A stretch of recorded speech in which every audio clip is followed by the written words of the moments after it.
மாடிக்கு வந்தோமா, ஒரு இடத்துல உட்காந்தோமா, அமைதியாக இன்றைக்கி உட்காந்துரணும்.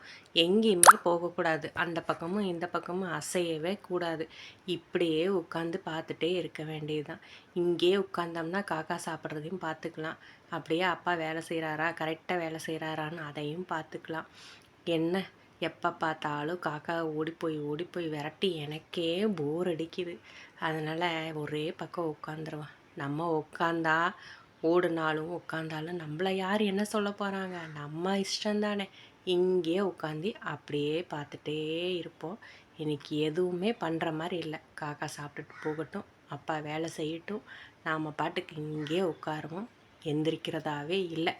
அந்த மாதிரி தாங்க இன்றைக்கி மாடிக்கு போனதுலேருந்து இப்படியே தான் உட்காந்துருக்காங்க. எந்திரிக்கவும் இல்லை, காக்கா விரட்டவும் இல்லை, இந்த பக்கம் வந்து கீழே எட்டி பார்க்கவும் இல்லை, இப்படியே தான் உட்காந்துருக்காங்க. Good morning friends.